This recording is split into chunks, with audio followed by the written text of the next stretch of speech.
It's talk time now, and time to talk sports. Indeed. Now, athletes from all over the world are already bringing an end to negative headlines about the Paralympics by putting on another real extravaganza during 11 days of competition.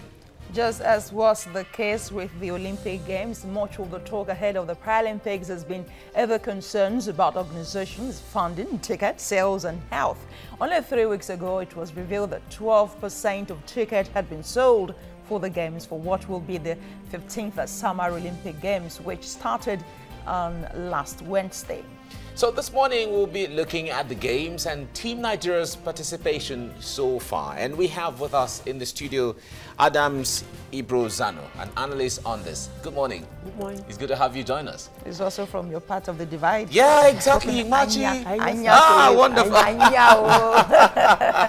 No, that's interesting. I feel at home now. Yes, indeed. Now, but you see, let's look at the preparation for the Paralympics. If we have to really understand, what's the difference in attention, what's the difference in the kind of investments between the Paralympic and the original Olympic that has ended? Now, obviously, the irony about it though is the fact that the able-bodied men that we sent there earlier, there was no real preparations because there was so much personal aggrandizement, ego fight between the sport minister and some of the federation bosses, and they negated their sole responsibility because you plan ahead. Scientifically, it was noted that for you to win an Olympic gold, you need to prepare 6.5 years. And each time it's an Olympic year that will know that yes, we're ready for an Olympics, and it doesn't work that way. It's not rocket science where you just short-circuit anything. So, and when it got to that point, we had this issue of the release of fund.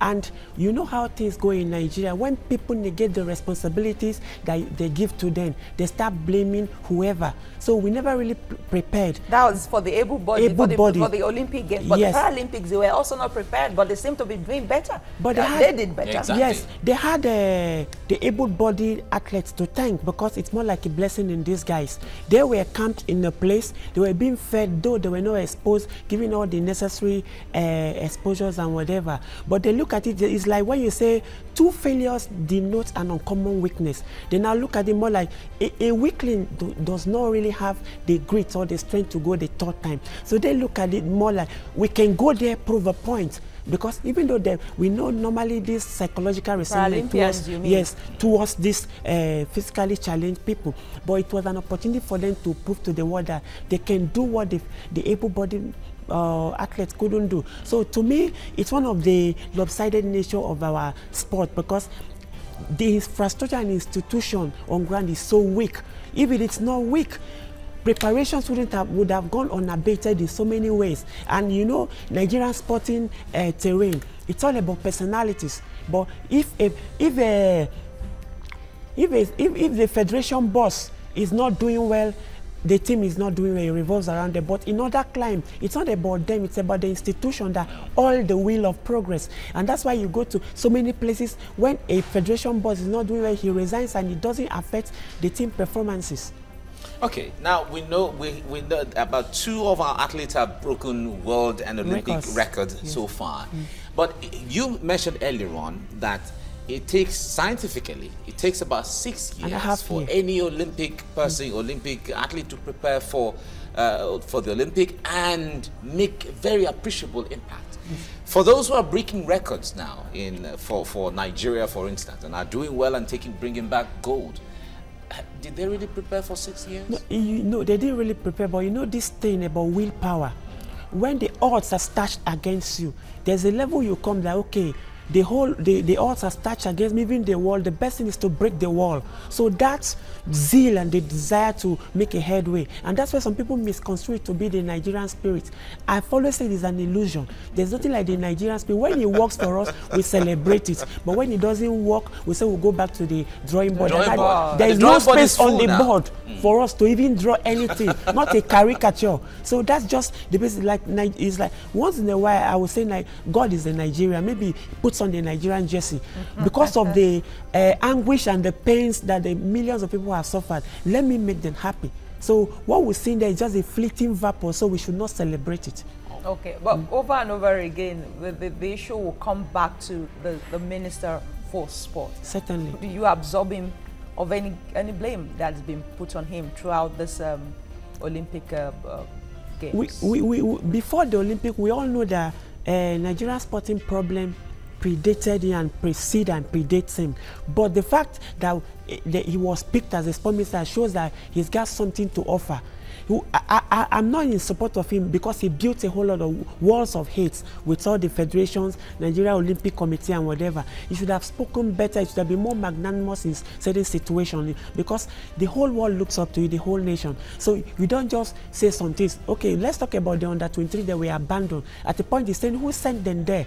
These are other people's children, and we Africans, especially Nigerians, there's this feeling we have when somebody is in despair, is in pain, no matter if it's your enemy. So what you need to do is you would have become more like an umbrella. After the whole thing will come together and trash out our issues. So I think he still has a lot to do in retooling Nigerian sports. And the other day when he set up a committee, I say those committees are going to be like the same thing. I will advocate a 3-point agenda. Clear, build, and sustain. So you have the short term, medium term, and the long term. So you know how you also go for sporting fiestas where you have comparative advantage, because that's how the Kenyans, the Ethiopians, and all these ones are doing, and they are amassing gold as if it's being manufactured in their country. But look at Nigeria, a country of almost 180 million people. We cannot even bring a gold. But for the under-20 would have just returned empty-handed like London 2012. Now, when you talk about the issue of comparative advantage, we all like football. In fact, we love football. We swim it. We even drink it. We live football. Yes. But apart from football, what is that area of comparative advantage that you think Nigerians shouldn't leave? Yeah. I look at the Ijaw people of Niger Delta, very good swimmers. Why have we not put that into our advantage? What about our brothers in the northeast? How harsh the weather is, almost like the way high altitude in Adamawa and Co, almost like Ethiopia and Kenya. Why have we not maximized it? So these are just 1 or 2 instances. As for football, God has blessed us. Even on the street, you see good players. All that's got to do is management, harness them together. Not about playing politics, being egocentric about it. It's about the nation. It behoves my reasoning to see Nigeria struggling. But when it comes to funding, the football seems to take an upper notch. Yes, and I say it's an aberration, because if you check the history of Nigeria, beside Joe Bonfrey, in the Olympics, only CSI has gotten more silver and a bronze. But for CSI's and Mikel's commitment to that thing, they would have been stranded. They wouldn't have even gotten to Rio in the first place. This is the first time it's gone into history, Guinness Book of Record. 4 hours to an event. That's when Nigeria landed. They had their accreditation in the stadium and they went ahead to win the game. So what we're saying about that, the administrators, they still need a lot. Like, at times I'm not comfortable with sport administration because it's more like it's something that I'm not comfortable, because they're not really doing the work they set out, because most time it becomes a personal thing. Now imagine when they were about being evicted from the hotel. How come the hotel management did not go to knock on the minister's door and the civil servant there? Why is it the team? So each time it doesn't all go well, it's the team, it's the player. But if the system is right, your money, your grant comes at the right time. You don't need to start making noise about it. It's your right. So when you work for it, you get it. But now, that's why I say there's a lot that we need a mantra, a new shift, a new curriculum to help us move forward, because we're still operating the old methodology, which is not helping our sport. Let's talk about funding and sponsorship. We have, over the years, government has been the one funding sports, not just even football, everything and all of that. We don't get to see corporate bodies funding individuals, athletes, and even football, teams and all of that, even clubs as the case may be. Why do we have that kind of situation? The truth is that people invest in anything they can trust. Because when you're putting your 10 naira here and you're not sure of where it will go, or what it will yield, it will cost, it will give you doubts. Government will always do that, but government's role basically is that of a catalyst. You mustn't be, you create avenues where the private sector will now generate money. But because our sport administrators, I would say, no matter how inappropriate you might say, I would say they are lazy because there's the avenue there for them to make money. Super Eagles, even though we've nosedive in FIFA rank, we're still a global brand. The real reason why that Japanese surgeon could come and give that team that kind of money is because he's followed our sport for a very long time.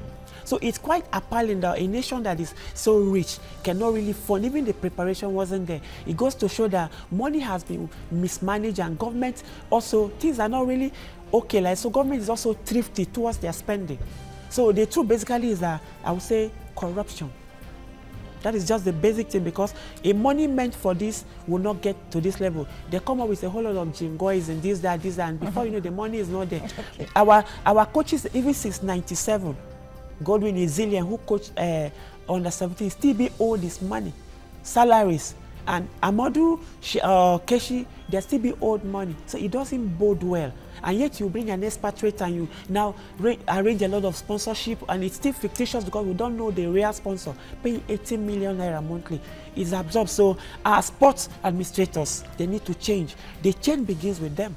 Okay, let's talk about the heroic welcome, the Olympians who came back. Some of them complained that they weren't properly greeted at the airport, probably met at the airport. Perhaps these Paralympians, now that they have 9 medals, will have a better welcome. I think so. Nigeria is like that. You know, like Sussex has a lot of fathers and failure is an orphan. But even those that went, they know the situation they went, not the pleasant one. But we have this culture of not really accruing, giving our people the due respect. But I hope this will change now, because the previous psychological resentment towards physically challenged people is gone, because they are the ones that have made us happy. So we should go out there, celebrate them, welcome them. They are the true heroes that we've got. Okay, the sports, you talked about the reform committee by the sports minister earlier on, and when a committee is set up to look into issues, it's because we know that there has been a lot of issues in sports that has to be. Now, what areas generally should be looked into when it comes to reformation of sports in Nigeria? Infrastructure. You know, when you have infrastructures in all the nook and crannies of Nigeria, the society, it helps very well. That's why the South Americans, many of them have some of the poorest economies, but they still bring out talents. Why? If you go to every street in Brazil, Venezuela, all these places, the infrastructures are so good. They have fine facilities and pitches where the young upcoming can go and showcase their talent and get noticed easily. And besides that, it takes people off the street, because there are those whom, you know, have questionable character. They can vent their spleen on the society for neglecting them, but they have something keeping them busy. Then they spot the administrators and those in charge, the scouts, will now go and notice them. That's where it starts, because most time we try to start from the top. You can't get it from the top, you get it from the basics. So that's where you should start from. Okay, let's look at the health issue of those who went to Rio, Brazil, and the Zika virus phenomenon is not going away anytime soon. And the reports we got, those who came in from Rio were not even screened. They went and they just came back, and they are back into the society. Who knows what is happening? And the Paralympians again will come back again, perhaps people who are more susceptible to some kind of infection. What should the government do? I think the health ministry, which is a very strong arm of the government, has a very big responsibility there, and also to sensitize the people, because we get carried away easily. And when you get carried away, you negate some salient things that you need to do, and when it gets back to you, it boomerangs in so many ways. It's a very big, even like you just spoken about, we had a lot of issues during the Olympics, which is a big challenge. Now, like you just said, if the Paralympians come, the euphoria of the celebration and the success might just override them, such that they'll forget, and the dangers will loom larger than you ever imagined.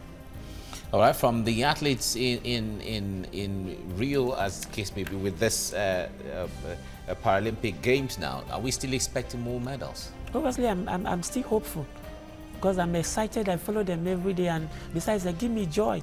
Right. You understand? Because I look at their physical state. but the inward spirit in them is stronger than that. So the real you is the inside. So that's why their spirit is so strong, couldn't be broken by any situation. So I follow them. I have empathy for them because these are true heroes, like I said earlier. So I'm watching that. I still want more records to be tumbled by 1 or 2 Nigerians. Tumble. I like the word. Adams Ibrozano, thank you very much for joining us on TV. It's a pleasure. Oh, you speak the language too? Well, I heard that. Well, that's great. That's great.